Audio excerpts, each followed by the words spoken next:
Jensen here. Thank you for that correction, board members. Okay, so during closed session this evening on the agenda, we have A, conflict with labor negotiators, B, public employee discussion, discipline dismissal release, and C, conference with legal counsel, and D, student matters. And so can we, Tim moved in, can we get a second to adjourn to closed session? I'll second. Brianna, and then call for the vote. Walter, aye. Brianna Texani, aye. Chad Wadsworth, aye.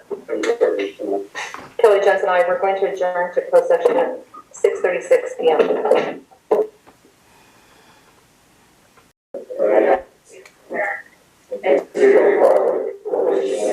One nation, under God, indivisible, with liberty and justice for all. Thank you. Tony, will you lead us in the civility statement, please? Civility statement states, communicate clearly and concisely with respect for the time of others, listen objectively, carefully considering the opinions of others, understand the counterproductive effects of disruptive, demeaning, and intimidating behaviors, understand and respect the district policies and procedures, maintain a respect for the rich history of the district and the efforts of others who have served in the past.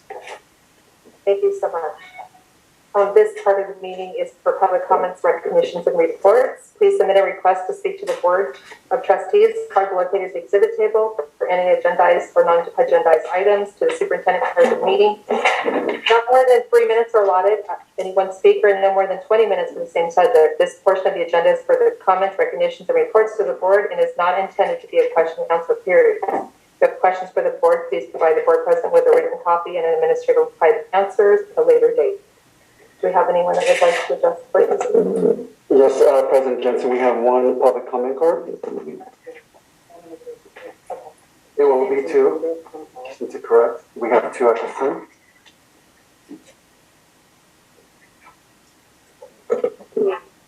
Austin.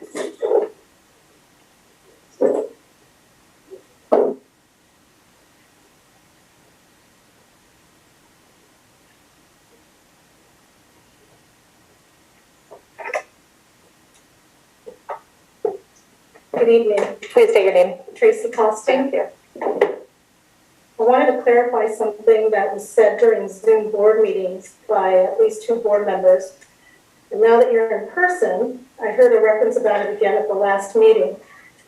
In reference to top academic scholar athletes, top kids consistently highlighted on the front page, and how all kids should be highlighted. Since I have been writing the paper, I have highlighted more students, teachers, and school venues than any other events in town. From students in the middle school who gather gifts for a dying child, kids earning their Eagle Scout, kids working on their Eagle Scout project, athletes with special needs, culinary kids, Ivy Dog Dulce kids, to Medal of Honor students. And yes, last year I started a series on senior scholar athletes because they are seniors and may have never been spotlighted before. There were about 6 or 7 seniors spotlighted. Let me tell you about a scholar athlete. We get on the bus at noon, leave school, go to a meet or a game, return at 8:30, 9 o'clock, go home, study for a calculus test, ace the test the next day, and continue to do that week after week because they are a scholar athlete. They, along with many other students that I've mentioned, not all being top scholars, make this district shine. And for you, that should make you happy. You're not tearing and breaking down my spirit with your negative comments, but rather you're breaking their spirit and the spirit of their parents, many of whom have been in this district since Meadowlark and Agua Dulce School, giving countless hours and donating money. So please think about what you're saying. You're a school board. It's a good thing when your schools and students are highlighted, even in my little paper. Thank you. Thank you. Next, we have Brian Malone. If you could just go up and state your name, please. Brian Malone, ML, Hold on a second. Restart this. There we go. Go ahead. Thank you. Here tonight to address the board about controlled substances being sold on the school property and also being consumed on the school premises. These are not something that the parent can control. We are mandated for the children to come to school by the state of California. While they're at school, they're being sold controlled substances. They are being then transported to the bathroom and they're consuming these controlled substances.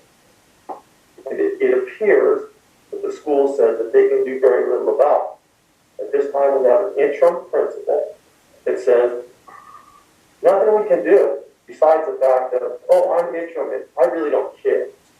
Now, that really bothers me because these people are paid for by the tax dollars. I believe, and I'm sure a whole lot of the other parents will say the same, they find out that their kids are being sold a controlled substance on the premises while school is in session and consuming those in the bathroom while the school is in session, they're going to have a huge problem with it. Now, we have gone to your superintendent, which he feels he's above the other people here and does not have to respond back. Ms. Cahill here runs interference for him. The school principal feels she doesn't have to do anything because she's lead. She's temporary. That's a huge problem. And more importantly than anything, what goes with drugs? Guns. So if these kids have drugs in school and they're consuming them, there's going to be guns as well. This is a small district. We live here in this rural area to be in a small district away from crime. And what that means is we want our children protected and educated. This school, the superintendent specifically, has failed on both accounts. To one, protect the children, and two, to educate them. No child can be educated when they're on marijuana. It's impossible. So I'm not sure what this board is willing to do about it, but something has to be done. And if the superintendent can't do anything about it, get rid of him. Find somebody else that can. The school principal's interim, get her out. Vice principal, step up. Good luck and God bless you, but we got to fix this problem. So my question to the board is, did you guys, any of you guys, know that controlled substances were being sold on school premises during hours of school? And these substances have been being consumed on the property as well. And does the school board's answer to it is, oh, there's nothing we can do? How about you, President? So we don't respond to public comments, like I mentioned before we started public comments, but we will definitely have a conversation, and on the agenda tonight is a principal for the high school. Thank you.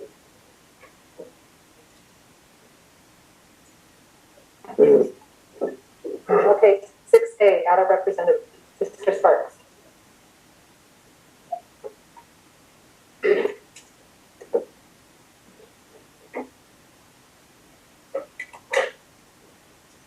Good to see you all. Hope you're all doing very well.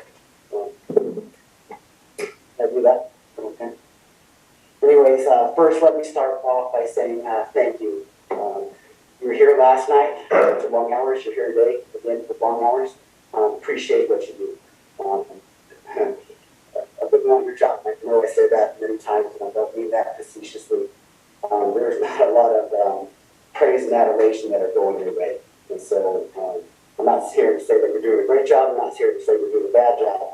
I'm just here to sit here saying thank you for being here. Thank you for giving your time. I see how hard you all work, and so I want to give props for that. A couple other things I want to do is give a shout out to Assam and Kim. Those are really two professional workers. Very impressed with their outside the box, their ability to work with a variety of staff. Those are two good employees, and so I love the shout out. Ada is impressed with them, and so just wanted to give them a shout out. Excuse me. Another thing I want to highlight is good people. One of the best things I love about this community is working in a group like this. This is my second career. This is my passion. This is my choice. I chose to come here, to work here. And the reason I did was the community. The reason I did were the people who were invested in here. people who I've worked with, people who I've coached their kids, taught their kids. So I'm really blessed, and I'm honored to, in this position, you start having a lot more conversations. You get to see outside your own bubble at Vasquez, and you start to realize there's a lot of good people in this district, and there's a lot of good talent. And Nicole Chun, student teacher of the year, she's invaluable to what we do here on our campus. So that's just one of many. And so I want to just highlight that we have some really, really good staff.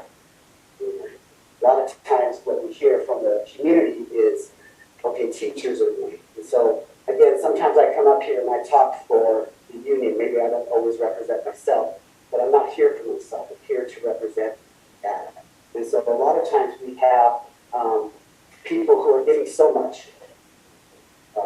With COVID, we're being asked to do 1,000 different pieces of paper. At the district or at my school, I personally had to fill out 300 quarantine students. They have to go on independent study. And that's not just me, that's all the teachers all the way across. We're filling out more paper. COVID. COVID is not easy. I had to cancel a football game for tomorrow night. That's my 6th one. Those seniors are disappointed. So we have challenges. We have frustrations amongst data unit members. They feel like they're not heard. That right there should be something that they don't feel like they're heard. A lot of them feel like they're ridiculed from the staff, from the community, from this board. And I'm not here to accuse you. I'm not here to place blame. I'm here to show you a mirror. And say, this is what you look like. Realize that we have students who come to these events. Over the last 3 years, since we've been, this is the 3rd school year that COVID's affected. Over the last 3 years, what we do is we have students come into these rooms. They do projects, they get extra credit, but they're getting involved in local politics and they're watching you. They watch your behavior. They listen to your words. And they talk about your decisions, believe it or not. And so what I'm asking you is just like you with the same standard that you would hold to me or to any data member. Be professional.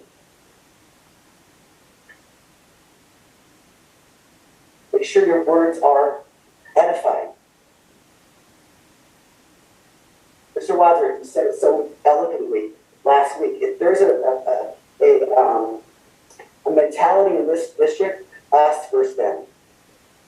And you nailed it right on the head. And this is Mr. Sahaki. I appreciate so much that your vision is together we're better. And maybe I'm paraphrasing that, but that's the gist of the idea of how you're signing your correspondence. And so unity comes and starts with leadership. Just like it does on my campus. If I want to influence culture, I have to model it. I have to talk about it. I have to share it to my students. They have to buy the vision. They have to see the vision.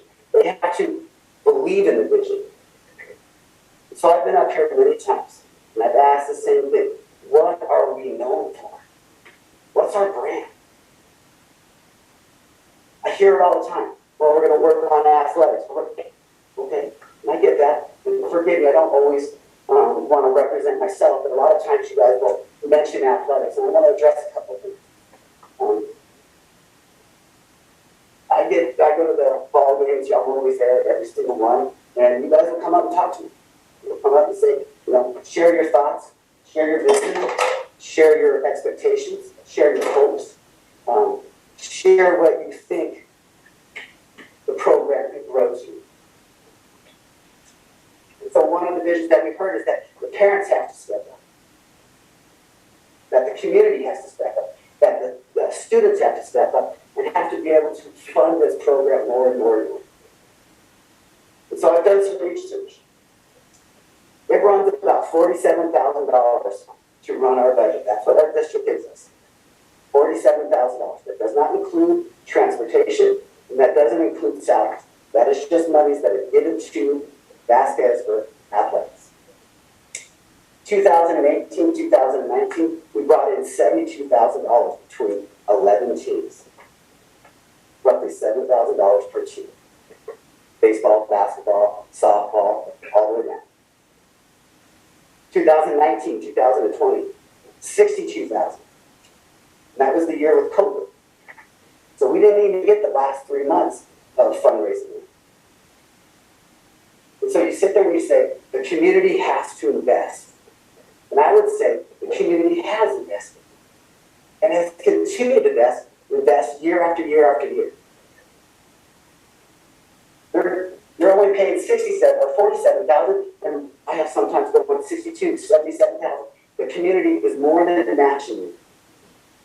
And so when my wife comes to me and says, Sparks, I want a new kitchen. I want it to be beautiful. I want it to improve it. But she doesn't give me any money to improve it, then we're just talking. If you want to see athletics grow, and forgive me for bringing this up, but again, sometimes you ask questions, but I want to make sure that we're on the same page. And I'm asking you, and I hope you see that I'm being respectful. I'm not trying to be disrespectful at all, sir. But I'm asking you, if you want to grow a program, if you want to make something better, you have to have vision, and you have to have some finances.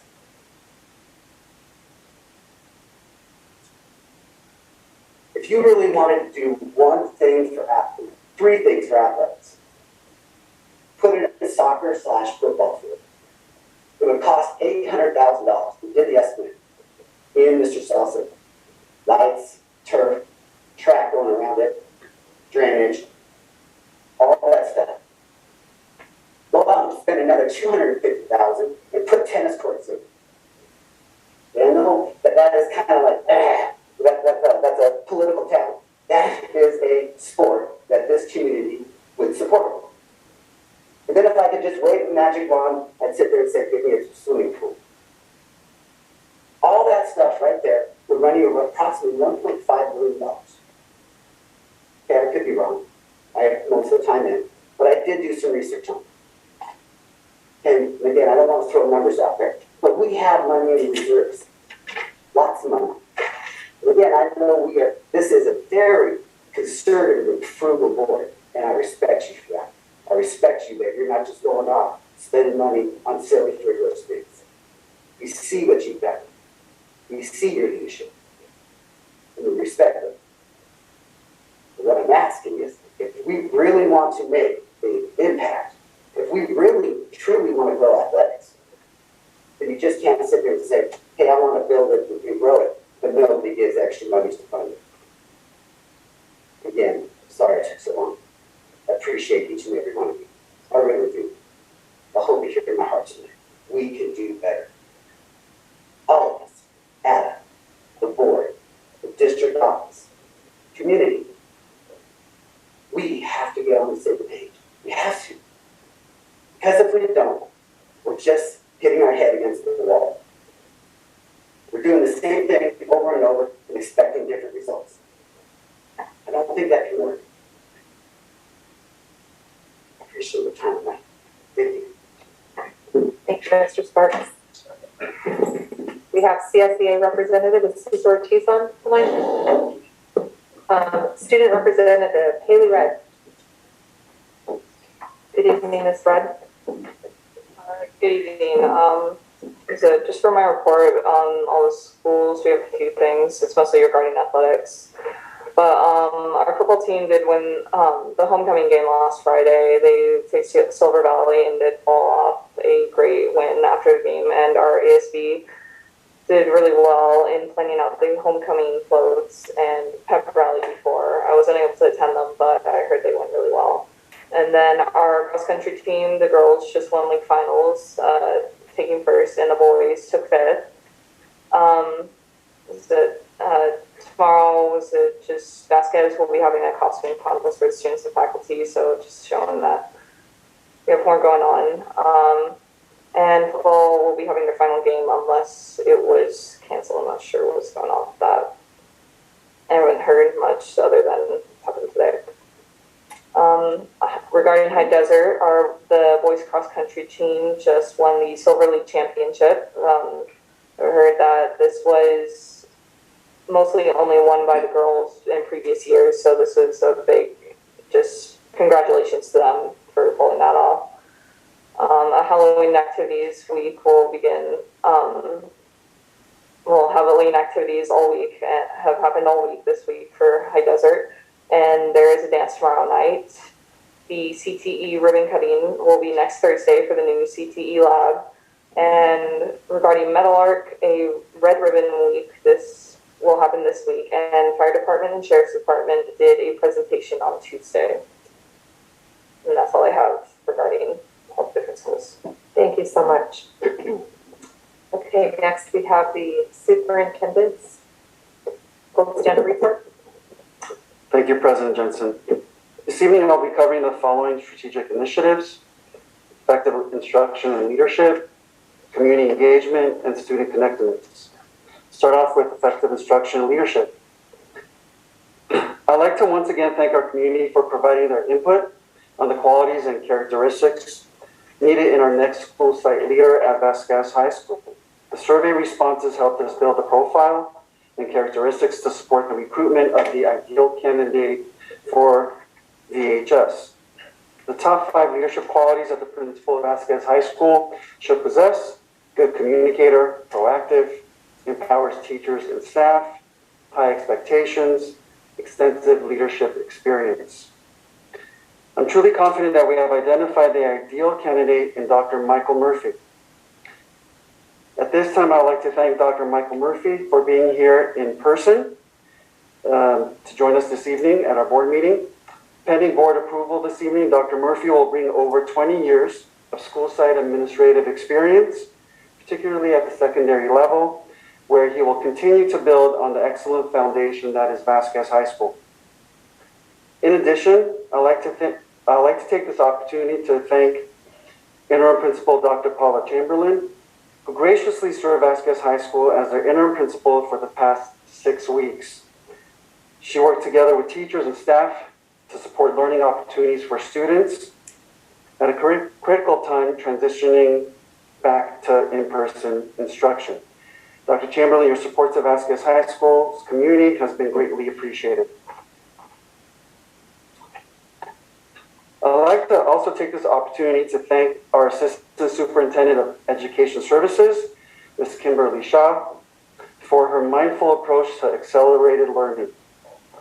Her and her TOSA team, Teachers on Special Assignment, have been working diligently behind the scenes planning, developing robust instructional supports in English language arts and mathematics.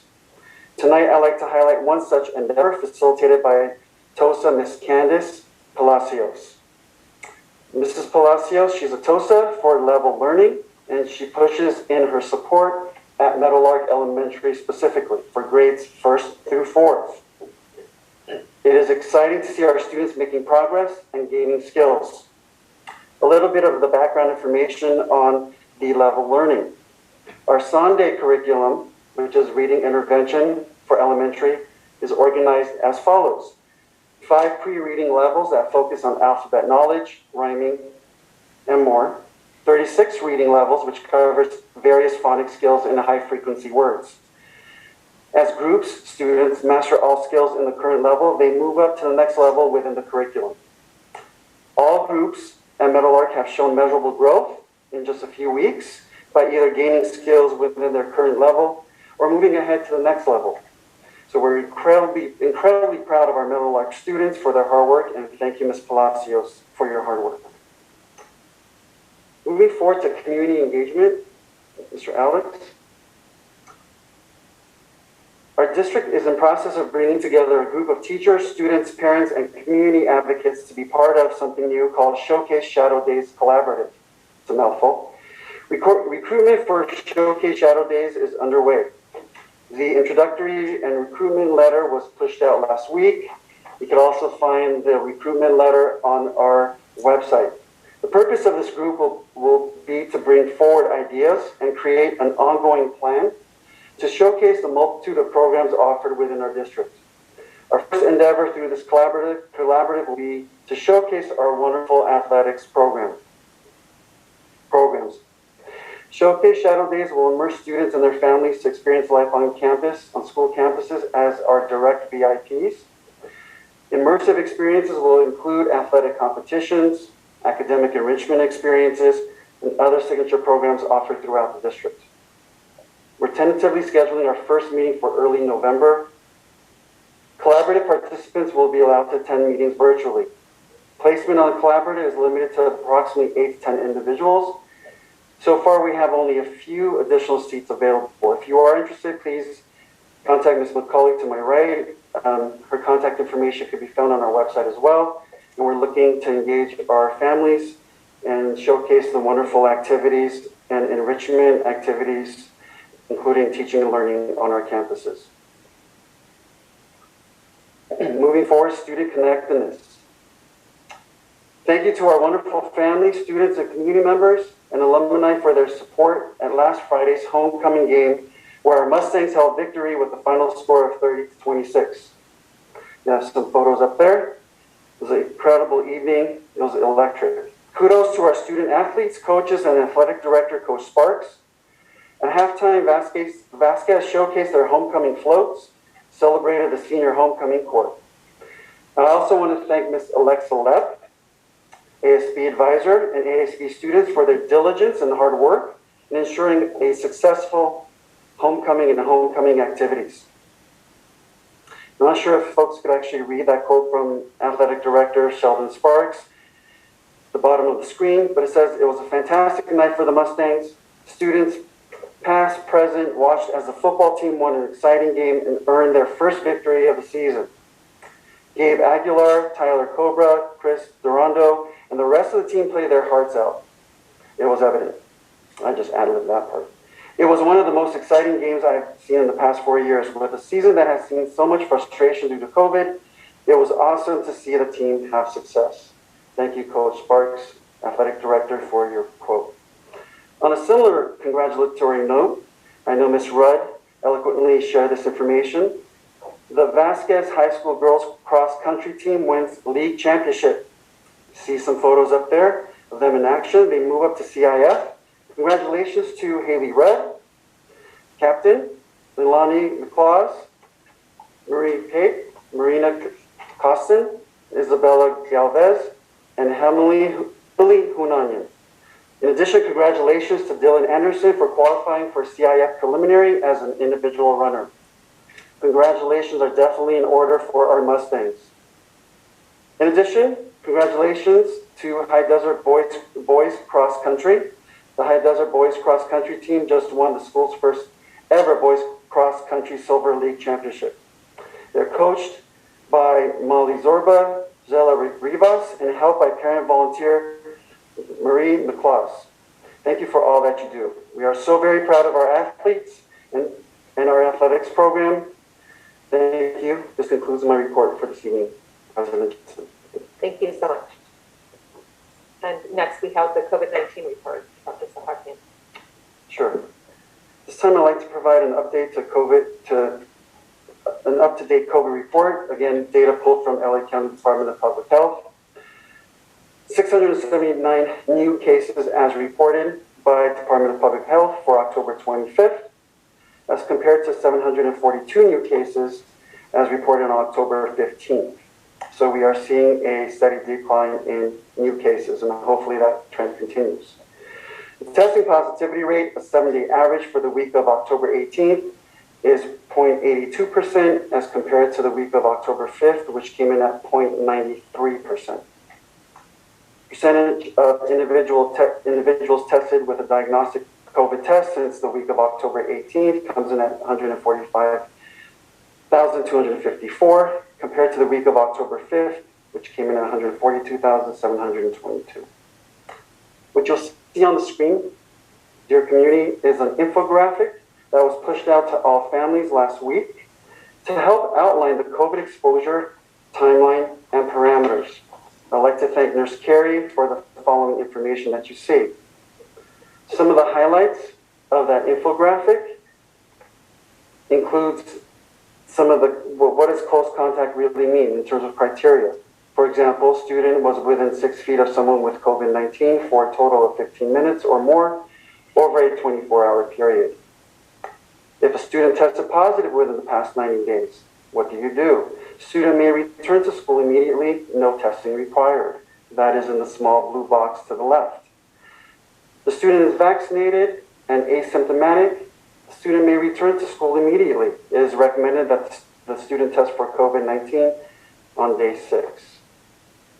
In the purple box to the right, this addresses unvaccinated students in terms of beginning their quarantine, whether they're asymptomatic, symptomatic, and the length of time recommended by LA County Department of Public Health to school districts. This infographic can be also found on our district's website. When you click on the COVID-19 update link, take you to a myriad of information, including this new infographic that was posted as of last week. Thank you. This concludes my COVID report for this evening. Thank you. Do we have any submissions this evening? No submissions. Thank you so much. As part of the agenda for board comments, starting with Mr. Feldseth. Really, thank you.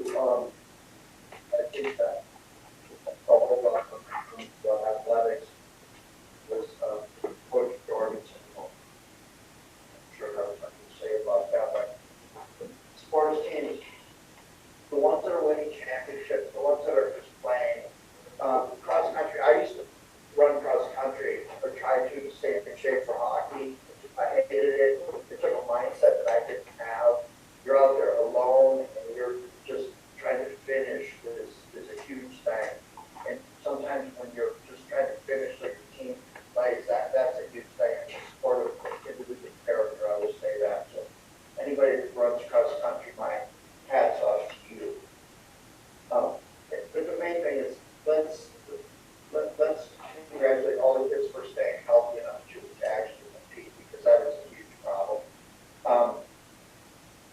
I remember the class of 2020, the whole season being canceled before it started, like volleyball and stuff. So I very much appreciate all respect each other's health, respect each other.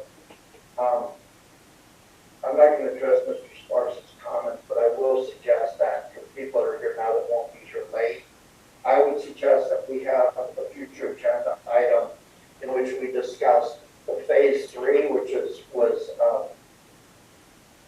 approved for construction that had the components that Mr. Sparks spoke of, that was compliant with state regulations that we were having a problem with at the time. I would like to have it known what the county was trying to do to put a public pool in. I'd like an update on the Prop A funds that are available now for that. I mean, most importantly, I would like a financial analysis of what the collapse of the charter revenue did to phase 3 of the sports program and the improvements. While we're there, it may take a budget study session, but I need to see the capital outlay for the next 5 years and what having a $1.5 million impact would do on staff salaries and the like. So I hope I will get a second and the majority of the board when I suggest that for the future agenda items. I went to the Medal of Honor program, and it's sad that the Medal of Honor program, we did not have someone who had a recipient of the Medal of Honor program there. I made a few comments there. I would like to reiterate that we have a couple of heroes, several at our middle school. One of them, I'll talk a little bit about this. Miss Gina, can everybody hear me? Somebody out in the audience, I've been told that we can't. There we go. That's better. Can you imagine being 13 years old before you can even comprehend that there's such a thing called exercise? Does everyone like to exercise? I don't. And it shows. But if you have a child that can't even understand the concept of exercise and they're 13 years old, imagine what that must be like. And a nonverbal child that can't even tell you, say daddy one time in their life. And one day they come home and anything that they can get their hands on, they're doing this for the first time in their life. Miss Gina Botton is a hero to me for that. Do you know what it takes to take a kid who is fragile, middle school age, and look at them and they're disruptive and they're doing their thing and they're just trying to find out who they are, and they lack somebody saying, hey kid, slow down, you're going to be good at something, you're going to be good at a lot of things, but you just don't know what it is yet. And it takes an adult that can come along and show them some faith and get them to quit clowning around the classroom like I did. And I will tell you, math confuses me. People at work are fooled that I can do math. I can't do math. I find it confusing. So we have somebody in our middle school that can take kids who missed one little tiny thing somewhere along the line. Now they're confused. Now they hate math. It will affect their confidence. It will affect their career. Jana Largen's probably the best person I've ever seen at doing remedial math and recovering kids who are 2 years behind because they just missed one little thing. And it takes a great deal of humility to go backwards on a kid and say, hey, you're worse out here. You're just smart. You just missed that one little tiny thing. We miss a lot of little tiny things. We all do. Miss Jana Largen's my hero. And then finally, I remember the days when there was administration, when I was sitting in the audience that was interested in getting rid of people because they were vocal. And I actually saw somebody trying to get rid of people that brought that Medal of Honor program to our schools because they weren't sure they were going to have it next year. It was the worst tragedy I've ever seen. Fortunately, these people stuck in there. And Marilyn Alford, happy birthday, and you are my hero today. Scene. Kelly Jensen is an educator. She told us a while ago, subs are going to be really hard to find, especially if we're not paying well. So again, Julie, thank you for reminding everyone in the community that you can drive to our school now and make about as much money. I wasn't real happy with Barbara Gaines up there in Kern because the minute we passed it, she upped us by $10, but thanks again, Julie, for covering that. And then finally, Julie, once again, Avid. Avid is a program that, I will say this, I still go to college. I'll graduate high school someday. And when you go from a community college into somewhere like USC or UCLA, mommy being there to advocate for you is gone. Nobody cares how popular you are. They will take your money until you drop out and can't make it. There's a lot of them who do that. And one of the coping skills that you need is to be able to have enough self-confidence to say, hey, I don't get this. I'm not embarrassed that I don't get it. I'm not the only one that doesn't get it. And I kind of need to figure out how to collaborate with people so I can relate that we're not getting this, professor. Help us get it, because that will lend to your success. That's what this Avid program does. Thank you, Superintendent. Some of the things that he's bringing out very quickly, the newspaper can't keep up with him, I guess, except Julie. Julie, since you're here, I will tell you, the way that you have a command of public education regionally and the way you take your time to write articles to represent what the superintendent is doing, what every superintendent has done, I congratulate you. You are the best marketer this district has ever had. Thank you. All right, let's get CD here. How many of you know who Noam Chomsky was? Noam Chomsky was a person that used linguistics to figure out how you message a certain message you want to go to permeate out and hit select weakest points of an administration to send your message out. That's just my version of Noam Chomsky. But now everyone is Noam Chomsky because I see stuff on the internet. I just don't even post anymore because but I see a lot of people being very critical. A lot of people using Noam Chomsky techniques to target local little school boards to send a message out. Well, we'll target them, we'll humiliate them, we'll get a little gap going, we'll break up the superintendents because they're all in on it together, right? And people are just flat out bullying. There's very few actual solutions given. I could take somebody criticizing me, and me what it is I'm doing. It's not right. So I see this editorial. I'm not going to mention names. If you're here and you want to jump up and do backflips, you should do that. I would if it were me. But it was kind of a long post. And what it said was, basically, I don't agree with certain parts of this COVID thing and forced mandates of this and that. And it gave us an insight of this person and what they do, possibly as a family, and what they're medical professionals, and what they would consider treatment, professional, Hippocratic oath treatment, Hippocratic, yeah, I'm still trying to finish high school, of what you would do to your customers and their interests, and what you wouldn't do and what you would not hang your professional opinion on. If somebody that says that in a respectful way, doesn't try to bully me, humiliate me, make other people afraid of you, and all that kind of thing, I have a great deal of respect for that. And it made me think, and nowhere in the article or the piece was anything that threatened anyone else or robbed anyone else of their own personal opinion. And so I looked at this, and in the end, what the person said is, if this were to happen, I personally, based on my family and my professional experience, cannot do this. And with all due respect, that is my opinion. That's the kind of message we need to put out into the community. Thank you. I will say this, and I said it again, sometimes people say I'm obtuse. I'll try to make it more clear by saying exactly what I said last time. The state will mandate things, the federal government will mandate things, and the county will mandate things. And the superintendent over there, by these mandates, has to put things on the agenda.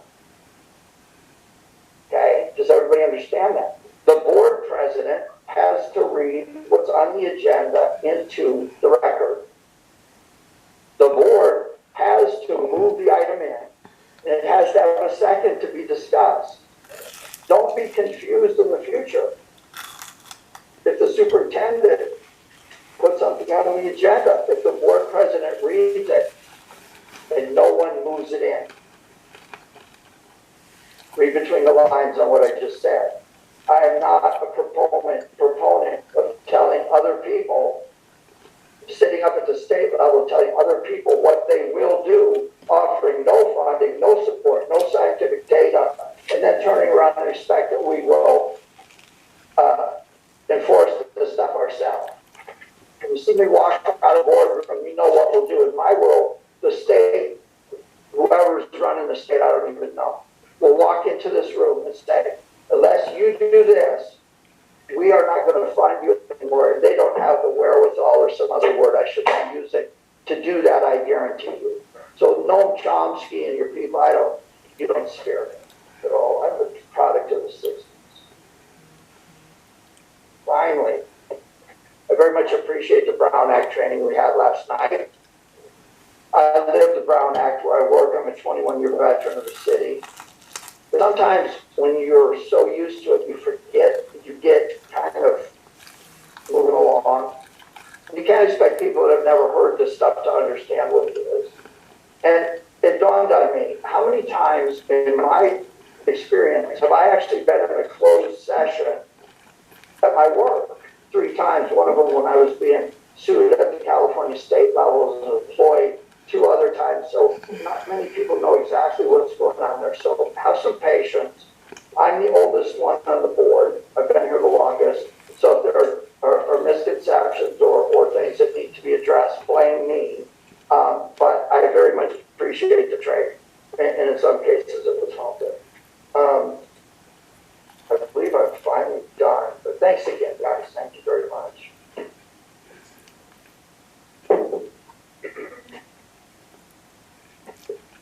Thank you, Ken. I would like to start my comments honoring Ms. Judy Borowski, who was a long time member of our community, and a long time employee of our school district who recently passed away. She was an incredible woman. So I just want to share, when I was in grade school, I actually went to Acton School. I went here, and Miss Judy was our aide on the playground. Miss Judy, I can still hear her voice. She'd say, like, I can't even do it in her husky, feisty voice. She'd say, last call for ice cream. That was her thing. She sold ice cream, and she'd yell, last call for ice cream, and the kids would come running. Every once in a while, she would buy every student ice cream. And that's what I remember of her as a kid. My girlfriend Sarah and I used to always follow her around and say, Miss Judy, Miss Judy, Miss Judy, and be totally annoying. And she never got annoyed with us. She would just say, girls, stand behind me. Stand behind me, I need to see. And she would just let us do, you know, these annoying things. We weren't being naughty, but she just needed to see all the kids. She loved every single kid on our campus. And then when I was 18, I got my first real job at Meadowlark. I was an aide on the playground for an hour and 45 minutes. I only did lunchtime. And Miss Judy was the aide out there that got to teach me the ropes. 18-year-old kid out there with Miss Judy. She was a blast to work with. She was incredible to work from. And then as I got older and seeing her around the community and seeing her at the park, and she was always at park functions, she's definitely a community member that's going to be missed. So I just wanted to give honor to Miss Judy Borowski. In honor of Miss Judy, for my shout out to our current employees, I just want to thank all of our instructional aides that we have working. I know all through COVID, I think aides kind of got forgotten about, but we need to remember that all of these aides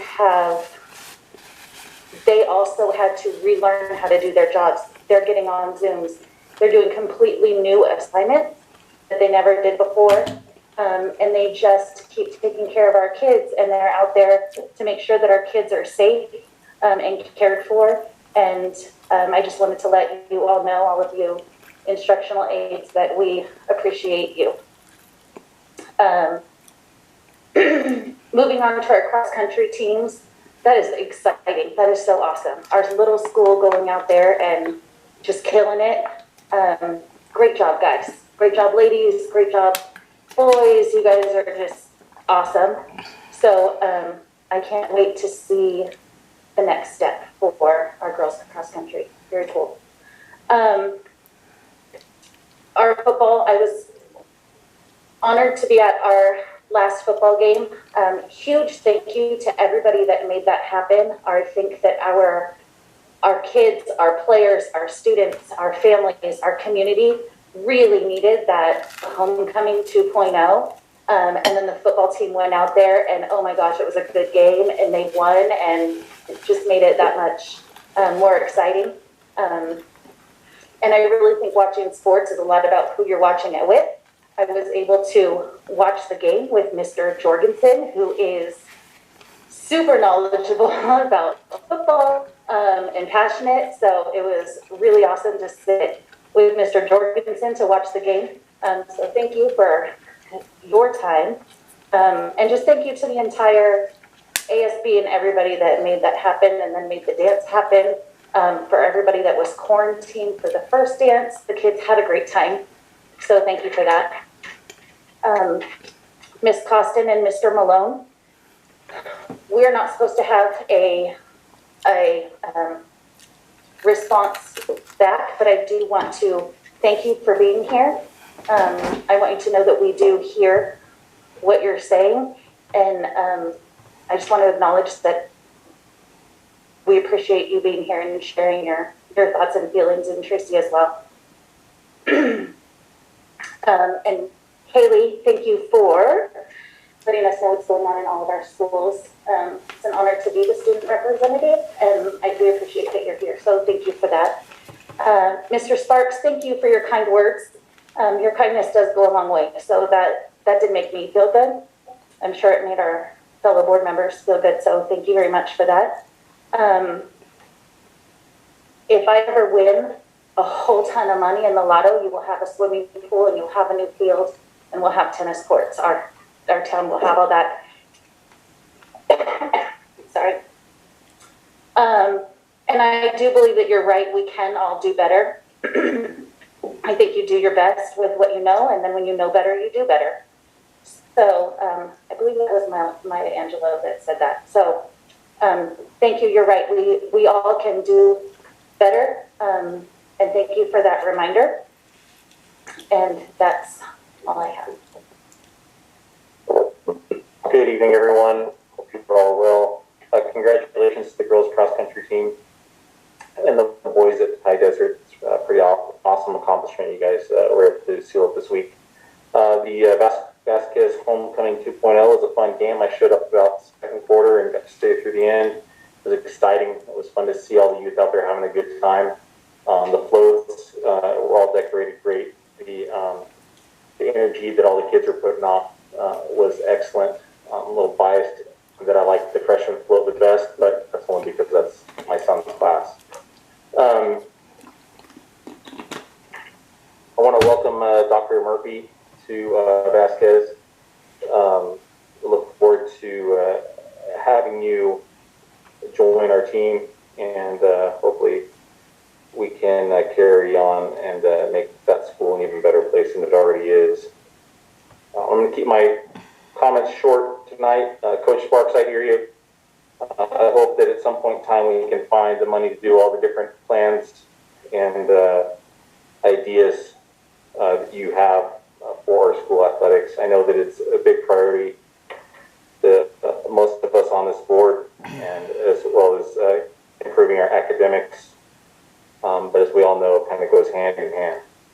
So I hear you. Let's see where we go. We have a good superintendent that's starting to roll out his program, and let's just see where life takes us. Dr. Chamberlain, thank you for your time coming in as interim principal for Vasquez.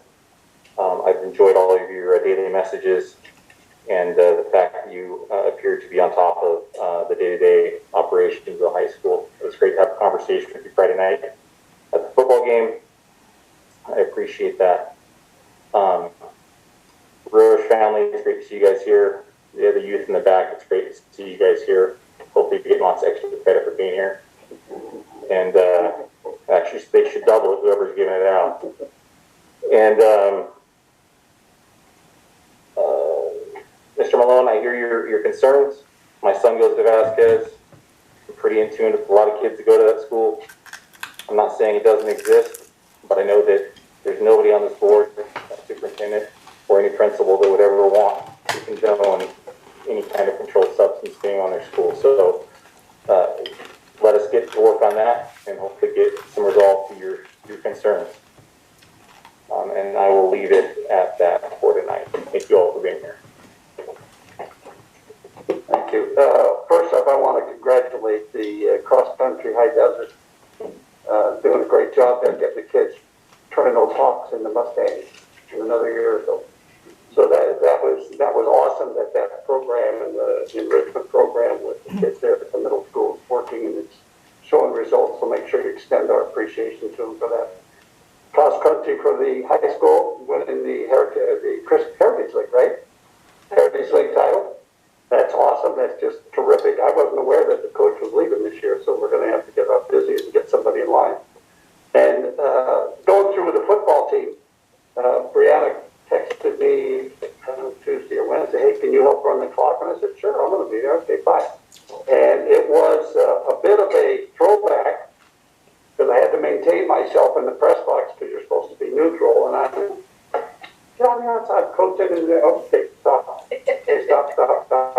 But it was a thrill for the football team to win a homecoming game.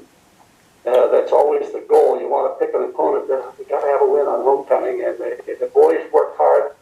And it was thrilling because the opponent was approaching the end zone, and they ran out of time. And so that's really a great way to win a game because there was no early departure. So congratulations to the football team and recognizing they had an opportunity for the seniors to be recognized that night.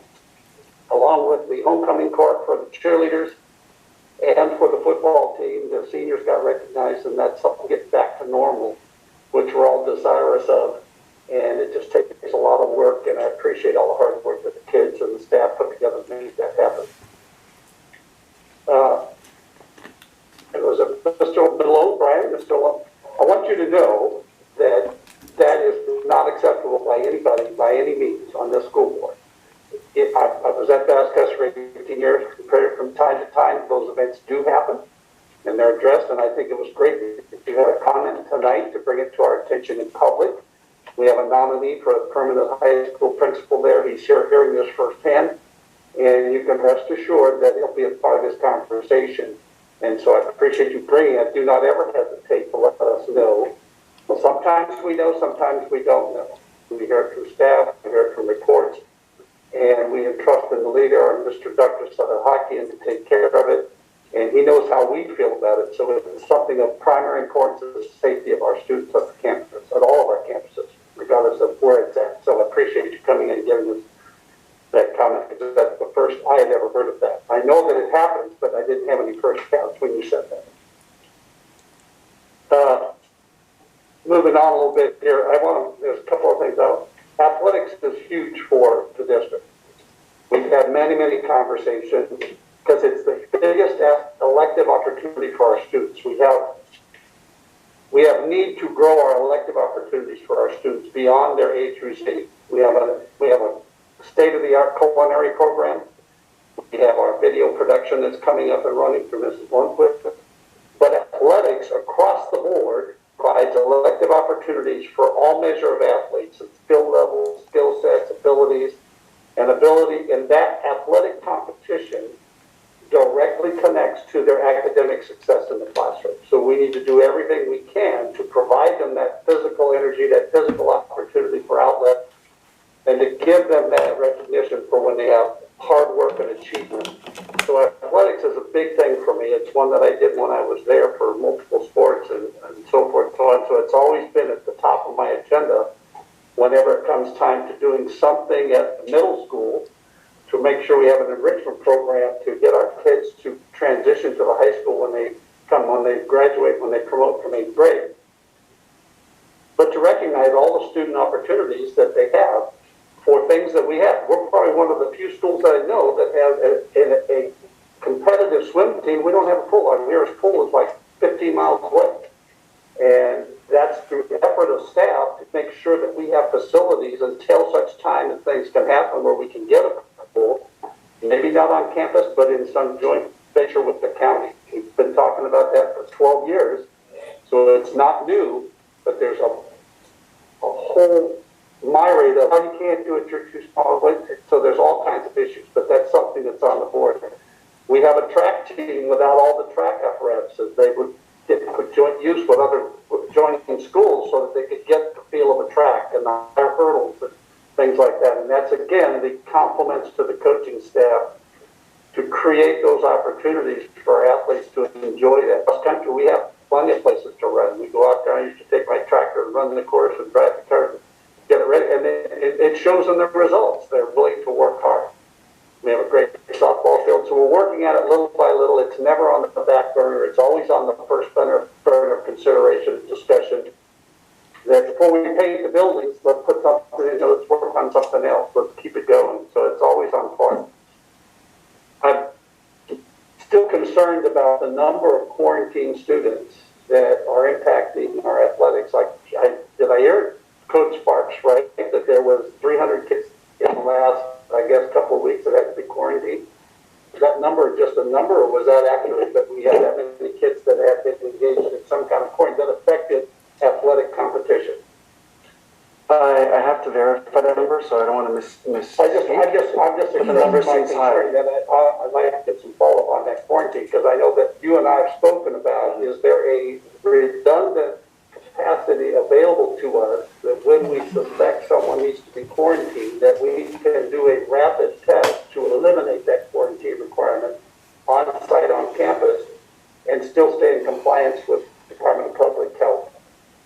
They're 85% 85%, 90% efficacy. And so is there something we can do when we have that and say, okay, we can do something here so we not in fact keep the kids in the classroom? Sure, there's some that are going to need to go, I get it, but that's such a huge number for our small district. Our brand, that's been a discussion for 6 years. The minute I wrote and stood on this board was the branding of our district. We spent a lot of time coming up with these seals for the district, but nobody sees that.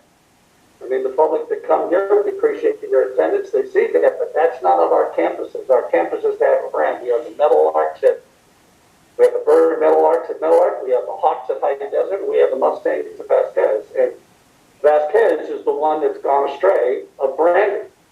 And it's one of our last opportunities to create this opportunity for education, experience, and memories to prepare them for the community is at the high school level. We started our pre-K, working through middle to middle school, getting them from the Vasquez to the high school.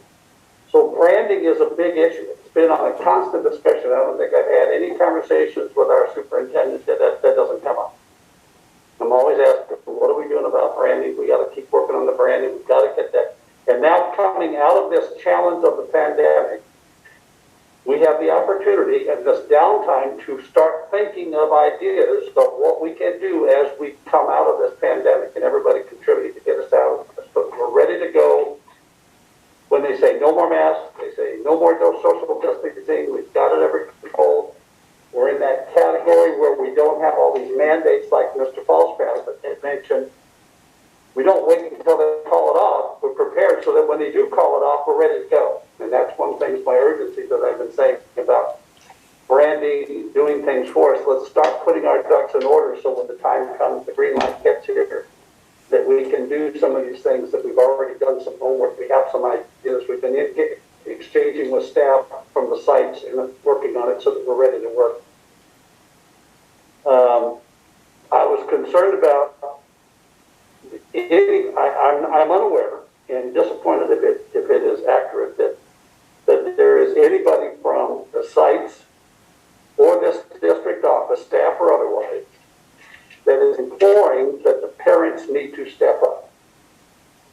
To me, we need to step up so the parents feel included. So that if that conversation is out there, that the parents that they think that they need to step, that is important to me, that the parents need to step up. We need to do what we can for the parents so that they feel involved in what their kids are doing and they feel welcome at our campuses. And I know you've done some good things and you're continuing to do things. So during that was an eye-opener for me because I have never, in my 18 years there, ever said that I've had to tell court, I've had to slow the parents down. I see some veteran parents here that worked with me over the years, and I tell them, go home. They're still there, go home. So I know that the opportunity is there. We have a very supportive community, but it circles around to that branding where they feel included into what we're doing for their students in the classroom, on the field, in the court, on the field, on the football, whatever the opportunity is, electives or otherwise, that we're making sure. So there's nothing that the parents need to step up. That's something we need to make do. So we need to nip that in the bud if that's actually doing it. Football field, pool, tennis courts, oh man, those are always been constant discussions. But unfortunately, we have a third party that gets involved in anything we want to do, and it's in Sacramento. So it's like, it's not just us wanting to do it. We got to go up there, and it takes forever, and they take a ton of money, and it's not just cut and dry dollars, write a check. And those are things that are frustrating to everybody on this board, everybody at the site that wants to do this for the kids, the community. There's just a whole lot of things that go on there. So it's a great idea. It's on. We'd love to do it. Oh yeah, if we could do it right now, all the taxpayers out here would be, terribly upset with us if we voted to do all that stuff. So there's lots going on there. I appreciate the comments, but I want to nip in the bud that we're not thinking about it. We are thinking about it. We are working on it because our focus, myself and everybody on the school board, is student safety, student opportunity, student experience. And so we're working hard with that. Let's go away. Athletic funding. I'd like to request some kind of a breakdown on the athletic funding that the district provides to the high school for athletic funding. I know that there's some cutbacks with regards to COVID because we didn't have expenses, but now that we're coming out of that, I'd like to have, I think that the board, I'd like to have some kind of breakout on what that athletic funding is. To me, it's a shared experience. We have an obligation under faith to provide that free and public education, free and appropriate public education to all students who want to do whatever in the classroom. If they want to participate in athletics, if they want to put it at elective, we will do whatever we can to give them that opportunity. And the mutual part about it is that each program goes to the community and generates funds for their program. And we have a lot of terrific coaches that do a terrific job. There's a lot of parents that support a particular program because their athletes are involved in that program. That's always been the mutual part. That's their money. That's what they do for their program. We complement that. We cover the stuff that we're obligated to make sure that they're not paying for things that they ought to be paying for, like safety equipment or transportation. We take care of those big ticket items to make sure we can get our student athletes from point A to point B and home safely. We pay for their helmets. The program should never have to pay for them. But there's those little nuances that make our program special, that make other kids want to come here and play because we do more than other schools do. And that's based on the coaches and the volunteers and the parents working together to make that program the best in the league, the best in the community. And we've had success on that. Now we're coming out of the pandemic. Pretty soon we won't be able to say that anymore. Now we're going to have to do what we've been talking about because the pandemic is going to go away. We all have our expectations and stay positive by the end of the school year that hopefully in the summer we'll be out of the woods, so to speak, and I'm hopeful. But I just like some kind of summary on the athletic, whether those numbers that we were talking about are accurate or not. That I noticed at the lights in the football field that we talked about it before, that there were some maintenance issues. It's an older light system that was put in 2005 totally by parent volunteers. That was done by volunteerism. All the district didn't pay a dime for that. And it's worked well for 21 years, 16 years, whatever it is. And I noticed that some are mad at that. I have the nostalgia of a little generator working on the southeast corner. As I looked at it, and I said, well, we used to have 8 of those. So we did that for the kids. I know Mr. Jensen's here, and we would all go get the things and we'd pull them in and out every weekend to make sure the kids had Friday night football. So I'm hopeful that in our expenditures that we could do something to upgrade those lights and get those repairs done. Because soccer uses them. Boys and girls soccer is coming up. They have night games. The kids love it. Turn the lights on, let them play at night time. And they don't have to just do it in that daytime opportunity. It's fun, and that allows parents to get there after work, come watch their kids participate. So hopefully we get those lights fixed. And before we get into the desert, into the soccer program, because we have a winning program for boys and girls soccer. Their coaches are doing an excellent job there. With that, I again thank you for bringing your comments. It was opportune that you did it on a night when we have a candidate that are going to improve as the new principal of the high school.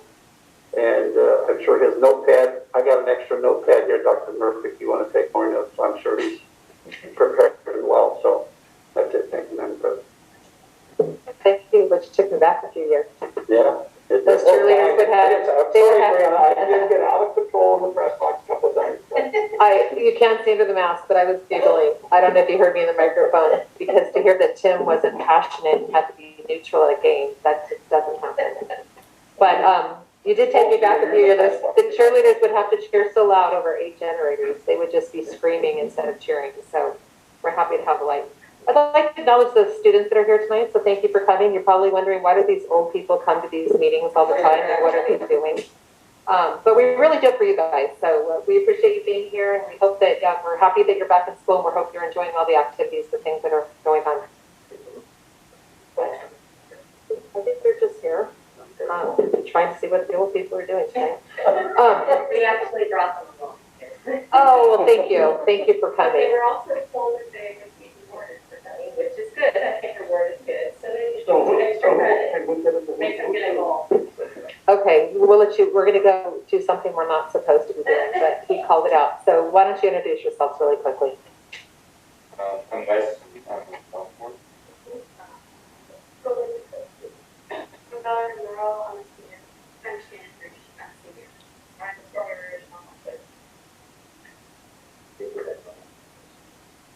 Jake's a senior? Wow. Now I am old lady up here. I've done Jake's as a kid, but, so welcome for being here. We're glad you're here tonight. And I'm just gonna put a plug. I hope you guys are all going into education. And you are. Is that a yes? You're going into education? Oh, I was so excited. Sign them up. Sign them up. They're going to continue with it. Okay, continuing with education.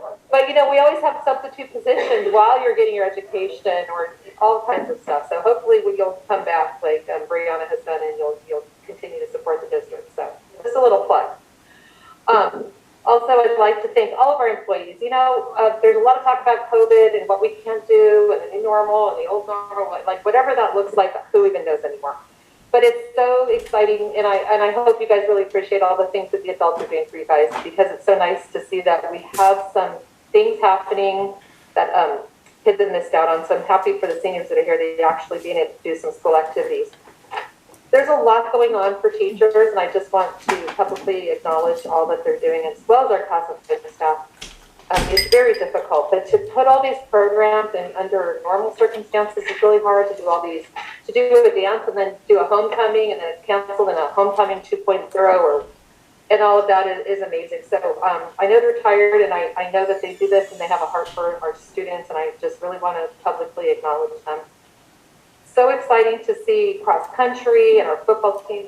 Soccer is right around the corner, and so I'm just really happy about that. And it is great to see High Desert that's doing those sports. Thank you for continuing that spend on them and allowing them to prepare to go to high school. And it's just such a great team building and a great experience for them. And so thank you. And thanks, Haley, for being on our team and representing us as well. Very excited to see the Paxton Patterson lab opening and the ribbon cutting on November 4th. So Julie, mark your calendar, 3 p.m. November 4th. So that's going to be a great to see that we have that lab opening up and all the things that the students are going to be able to do. So that's another great thing that's going to be happening. Thank you to my fellow board members and Yolanda for all the long hours along with Dr. Stocking. We had the Brown Act meeting last night. The board members were here last night for training. Just always trying to improve. Everyone is always trying to learn and just improve their skills no matter what capacity you're serving our students. So we were here doing that last night, and it was a late evening, so thank you. And thank you too, we had a couple community members join in, and that was nice. They were learning as well, so I appreciate that. We do have a principal that's on the agenda for tonight. We officially welcome him after he's been voted in, but that will be great to see that our students have the new principal that's going to be starting, and Dr. Chamberlain, thank you for helping out with that as well. Being the principal of this school is an honor, and you will fall in love with our little community and with our students, and what a great opportunity it is. And this is the little gem, little Acton Aqua. We have great things and great kids, and as long as I've been in this community, 20-something years, that hasn't changed. So thank you for that so much. So those are all my comments for this evening, and what a way to win the homecoming game. So thank you for that. And I'm sure you were very neutral and quiet. I will. Yes, so thank you for that. So with that, we'll move on to 8A, that we're going to designate a board member to vote for the annual county community election. Can I get a motion to move this in, please? A motion. Brianna and Chad second. This is for LAXTA, correct? Yes, well, we had actually for the, It's okay. It's a formal process, President Jensen. Purpose of LACSTA. Under LACO, they provide school board members with training information and networking opportunities. And it's to formally designate a board member to be the liaison for our district with the committee. Thank you so much. This is the LA County School Board Trustees Association. So, Tim, are you representing? Do we have someone to nominate? I'm going to nominate Mr. Jorgensen. Yeah. Are you going to, would you be willing to represent us? As long as they give you some money every time. They will not. They will not. If you're on good behavior, once in a while they'll see you. Most of them are Zoom now, so, okay, with that, will we get a vote to have Mr. Jorgensen represent our school board for the election? Photograph, aye. Brianna Texoni, aye. Tim Jordan. Kelly Jensen, aye. That's a 5-0 vote, and so you are now the last representative. Thank you, Mr. Jorgensen.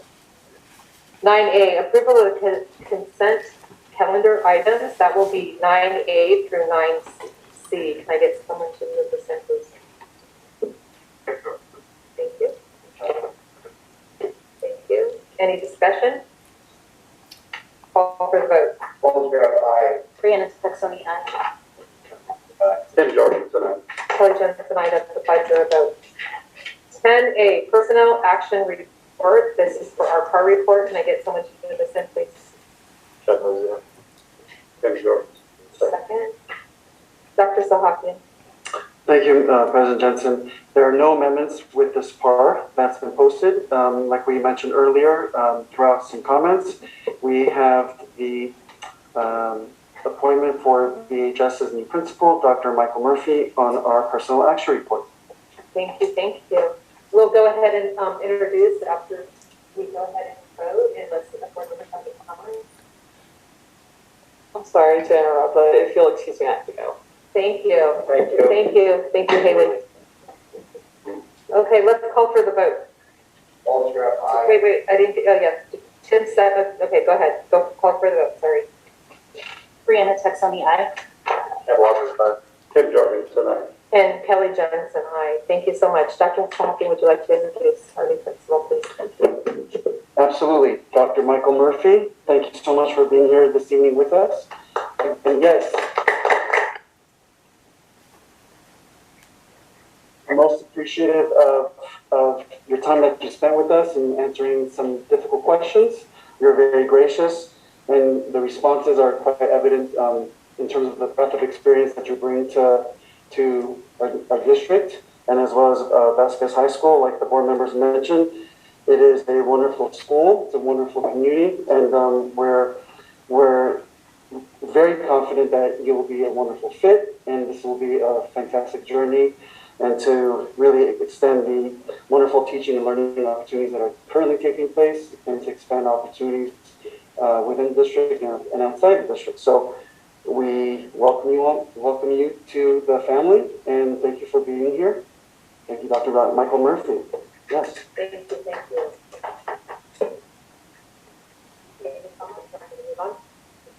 Okay, we're going to go with 10B. Memorandum of Understanding and Agreement for Participation in the Center of Teaching Innovations Induction Program. Can I get someone to move this in, please? Move. Second. Thank you. Any discussion? Let's call for the vote. Photograph, aye. Brianna Texoni, aye. Ed Walker's aye. Tim Jordan, tonight. And Kelly Jensen, aye. That's a 5-0 vote. Thank you. We have 11A, the Antelope Valley College District and Career Access Pathways Partnership Agreement for dual enrollment memorandum of understanding between Acton City Unified School District, Vasquez High School. Can I get someone to move this in, please? I'll move this in. I'll second. Yeah. Dr. Sakin, do you have any comments or? No, I just want to once again thank the collaboration from ABC's president, Mr. Ed Knudsen, as well as interim dean for community projects, Ms. Kathy Hart, who's with us to present the dual enrollment opportunities for Vasquez High School students. And we're looking forward to moving this quickly along to provide opportunities, keeping our fingers crossed for spring semester of this academic year. Thank you. Thank you, very exciting. Any comments? I'll have a comment. I remember the days of me being up in that audience and watching a 5-year plan develop routing our career technical program to a private party who was a former employee of the district. It's a charter school. It was the most disgusting thing I ever saw. Now all of a sudden we've been talking about this talk. years and years. And now you show up and your 100-day plan. I've seen so many 90-day plans. I thought this guy might be a little bit slower. You have put this on the map in a very short period of time. This is not going to happen next year. When is this going to happen? Spring of this academic calendar. This spring. This spring. Wow. So much for bureaucracy. This is all you. This is, don't do that. I'll tell you what to think. Anyway, you came in here, you have LACO experience. I remember when everybody in this valley was suing this district over charter schools, nobody wanted to associate with us. So last administration done a lot of work to repair our reputation of the district. No one was suing us. And you came in here on fire. And this Avid program that Julie talked about, you're giving kids hope for the future, because right now the job market nationally is miserable, and locally it's, I mean, you're going to give kids the ability in 9th grade to start taking a look at what college looks like for me. That's off to you. Thank you. And I don't mean to ever correct you, Mr. Fallsgraf, but for the record, yes. But Avid, we're looking to actually implement elementary, middle, and high. So I'll have 3rd graders that have a better education than me. That's a good thing. Brianna. I'm incredibly excited about this. I believe that one of the major ways to get students to come back to our district and grow our enrollment, thus growing our ADA, is to bring more programs, more opportunities. Our kids need those different opportunities. To be very limited, and we have this, and we have this, and we have that, that excludes a huge portion of our students. And what you are bringing is bringing all those kids back. You're giving our kids opportunities, and you're doing it now instead of a pipe dream out there somewhere. You're implementing it now, and I am incredibly excited for our kiddos. I'm incredibly excited for our staff and for our families that we have now and for all of our future kids. So huge thank you. Thank you to everybody that's worked on this, because this is so incredible for our district. I'll echo a lot of what Ken had to say. You know, we wouldn't be in this position if it wasn't for Dr. Sahaki and his hard work. So the people that want to sit out there and criticize him and say he doesn't want to do anything, he doesn't acknowledge this, doesn't acknowledge that. The fact of the matter is, in a little over 5 months, a little under 5 months probably, he's managed to pull this program in, managed to pull an ad. He's doing a lot of things. He's working hard. And just because we don't see it in short order doesn't mean that good things are coming our way. So in June, if we haven't seen a lot of changes, then let's talk about it then. But at this point, let the man do his job and let him get the programs in order. And I commend you, sir, for all of your hard work. So keep it up. You're doing some good things. Thank you. I'll keep it simple. I came from a farm, and I know that you have to prep your field before you can grow. You've prepped the field, you've got the seeds in the ground, we're starting to see germination, so I appreciate your hard work. Thank you. This is just so exciting. So I just appreciate all your hard work and our team, because this also will fall a lot on the principal as well. So, so thank you for that. And my fellow board members have also mentioned Avid, which we're passionate about, and I know Mrs. Van Ornum mentioned it to me over the summer that this is something she would like to see at schools. And then people forgot to mention and all that, the PAPS and Patterson Lab as well. So just a few great things happening. So great, exciting things for our students. And so with that, we'll call for the vote. Ms. Jensen, can the audience congratulate the superintendent? This is stellar.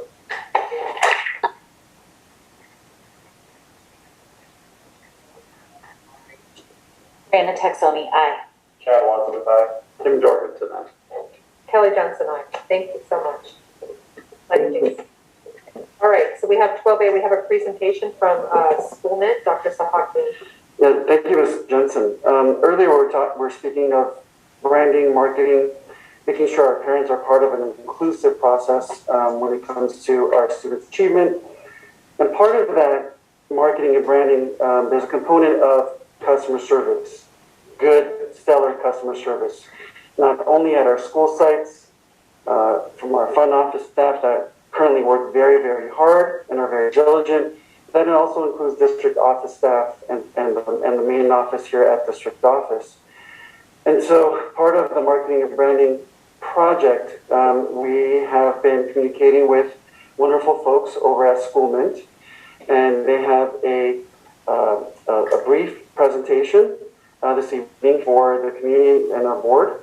And we do have Ms. Megan Ardem from School Mint, who will present facets of some of the School Mint services, which includes something that they call Secret Shopper, to help support customer service at site and district office. This would also entail customer service, a customer service audit based on the findings, and a marketing audit. And I know she could do a better job than I am in explaining this, so without further ado, I'll turn it over to Ms. Megan. Thank you for being here. Yeah, thank you, and thank you for the introduction. Can you all hear me okay? Yes. Great. So hey everybody, I'm Meg. I've been with School Mint working in strategic district partnerships for 1.5 years, and I'm formerly a teacher and volleyball coach of 9 years. I know my time is limited with you guys, so I want to jump right in if that's okay. School Mint offers a full suite of services tailored to help school districts attract, enroll, and retain students for both immediate and long-term financial stability, providing more access to goods and services that meet students' needs. This is a model we've adopted from higher ed, and it's called strategic enrollment management. This evening, we'll be focusing specifically on one of our diagnostic services, Secret Shopper Customer Service Audit. If we think about student enrollment and student retention as a bucket of water with holes in it, this exercise will get deep down into the bucket and investigate, understand, and uncover where the leaky spots are and how you as a district can go about making the repairs. You might ask why. Well, families today are shoppers when it comes to finding the best option for their children's education. One poor experience or interaction can turn a family away, along with the funding that those kiddos would have provided the district. The Secret Shopper Customer Service Audit takes a look at your district from the lens of a prospective parent. What's all involved? Our experts will take a deep dive into the district's digital reputation. How are families rating you on review sites? What are they saying on the sites? Does the district website tell an appealing story? Does it meet the target audience and allow for an easy enrollment process? What do families experience in regards to communication? And how effective are school tours? We evaluate teachers 2 times a year, but there's often never an evaluation of the recruitment process. The school tour rubric is broken down into 3 parts, all of which have vital components to successfully converting interested families to enrolled families. For the findings, you'll get a 50 to 60 page detailed report covering the following areas. We'll do a search engine optimization audit. We'll review those online sites. Social media presence, how are you doing? Ways to improve.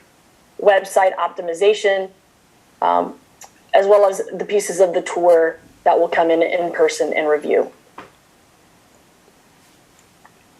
And lastly, School Mint is committed to improving the recruitment, enrollment, and retention of students. Currently, we're working with these customers and have done hundreds of these evaluations.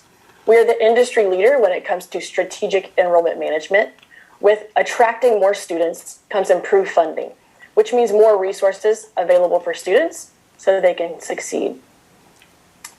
As far as the presentation piece, I know that Dr. Shahagan was asking for a little bit of Q&A at the end of this, so I'm going to go ahead and stop share and see if there are any questions that I can help answer. Board members have any questions so far? No questions so far. Well, guys, I appreciate you having me on, and I will follow up with sending this slide deck to you guys, and maybe we can share out and we could have a debrief later on if that's appropriate. Thank you. Thank you, Megan. Thanks for your patience. Absolutely. Ready? Yep. I left Steve Wynn to go to Disney. I left Disney to go to Beverly Hills. 30 years of my career, I've been at the top end of brands, and I don't stay believer in whether you're large or small, that your customers matter, and the customers are students, they're not adults. So the bottom line here is, I hope that we're not going to get ourselves in trouble with the associations and stuff, and I hope everyone is willing to walk in and have somebody come in and see just what it is you do and celebrate what it is you do, because if you can't celebrate what it is you do, then you shouldn't be here doing it.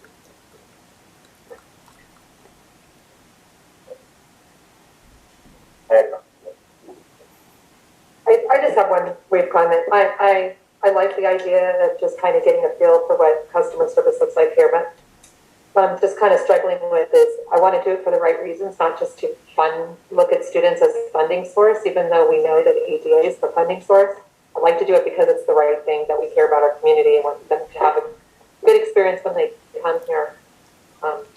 It doesn't feel so good when if we want to say that we're doing it to, of course we want to attract people, but we want to do it for the right reason. But we shouldn't care whether we grow our students or our ADA students is saying we want to have customer service because it's the right thing to do. That's all I have for that. 12B, we have the SAA Tech Charter School Material Revision Resolution number 2021-22.06. I get a motion to consent, please. I'll second.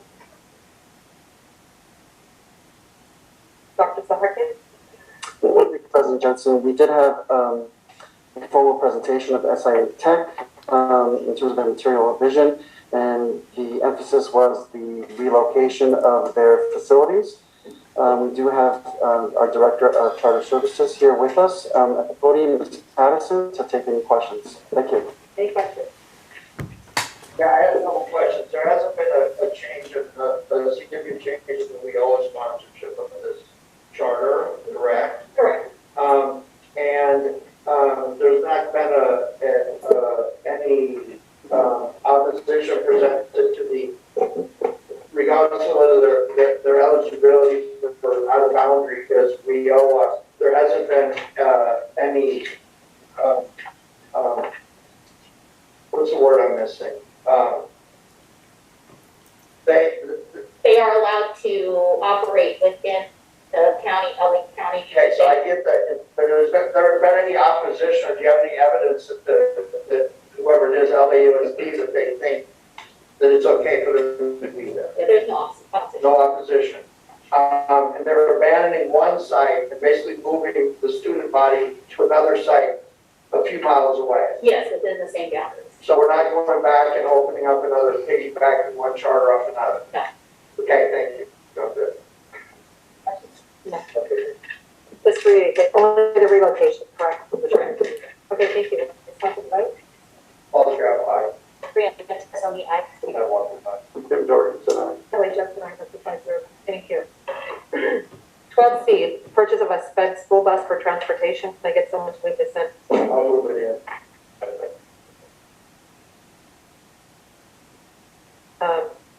Mr. Sahar, Dr. Sahar. Thank you. We have a wonderful team, wonderful Assistant Superintendents, Ms. Shaw and Mr. Mirza. They are always looking at possible funding sources to maximize access to teaching and learning, and that includes even special education school buses for transportation of our students. With that, I know Mr. Mirza is here to take any questions to make his time worthwhile this evening. You could approach the podium if the board has any questions. Thank you for being here. Do you have, anybody have any questions? Did you get this from a piggyback agreement? No, it was not a piggyback agreement. You just got a great price. Are they sad? Was it sad? Are they sad? Did you beat them down? Do you feel guilty when you found? Okay, good. I don't have any comments. Doctor, did you say that you got multiple invoices or quotes? How many? 3? This was the best price.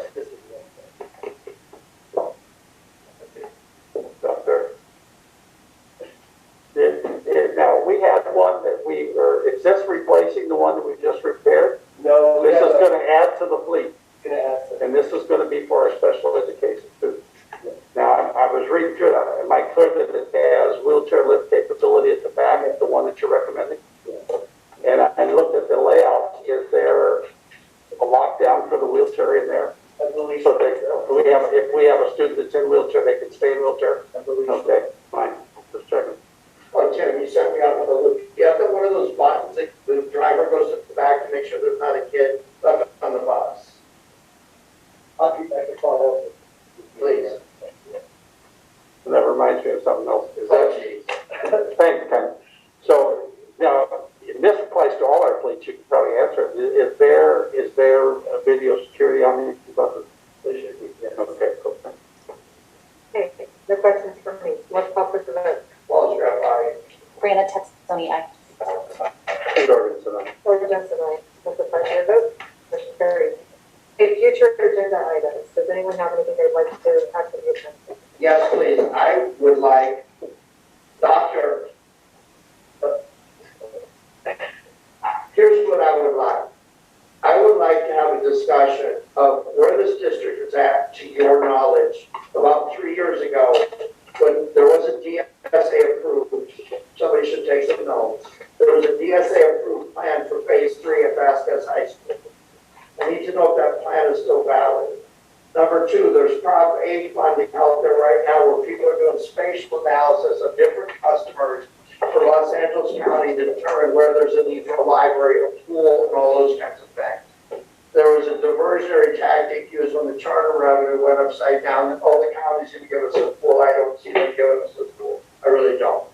But they may have increases. I think there's a lot of things up here to draw in enrollment, find out what it is we're doing and missing in marketing and things like that. But there are budgetary realities, and I would like it was finally laid out. I would like it very clear what happened to the charter revenue and what that model looks like now.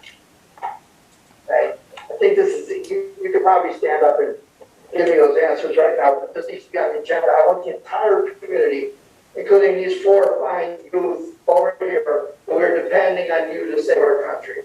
Thank you. You need to be here. So anyway, the whole community needs to be here to hear this. So can somebody else? I will second. Oh, look at that. I just need one more. Well, I got a comment before I say to tag on Maybe what it's you're doing. suspense. I'll second or third or whatever. There we go. I'm done. Go ahead, Jim. So, Dr. Dr. Gee, we got 3 doctors in the house. They've got to get an appointment somehow. I don't know how I'm doing. 4 doctors. Oh. I'm feeling really good. May I introduce Dr. Ed? I'm feeling better already. I put my Medicare there. So, years ago, to bring it up to speed, we were in discussions with the county when they were working on the development of Acton Park. And I remember meeting with our district rep, and I said, well, when are you going to put a pool over that vacant land? They said, well, that's not ours, and it's not permitted for a pool. I said, so when are you going to do that? He says, when you get a gym, we can talk. Because they want to do this mutual aid stuff. So there's some kind of conversation with county parks and rec. They're not going to put a pool in unless there's a community, there's a relationship with the local district. Now we have a nice gym that we can get it, hopefully some mutual aid, to put in a competitive pool so our kids have to play. And the community gets it and we get to use it too. At less cost. That's all I want to do. Add it on the camera. Let's Prop A. I just want to acknowledge Mr. Thalcraft and his mathematics because we have 5 students, not 4. Just saying. All right, calendar 14A. We have a special board meeting. It will be on Wednesday, November 10th, because there is actually, it's going to replace the regular board meeting on the 11th because of a holiday. So mark your calendars. Instead of our Thursday meeting, we're going to meet on Wednesday. With that, I would like to make a motion. Oh, closed session. There's nothing to report in closed session this evening.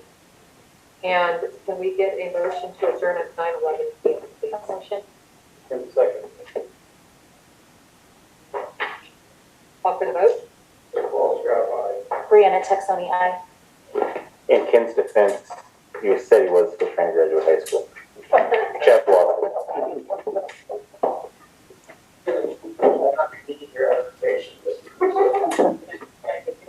We'll share Abbott experience with Mr. Foster. Tim Jorgensen, yes. And Kelly Jensen, that's a 5-0 vote.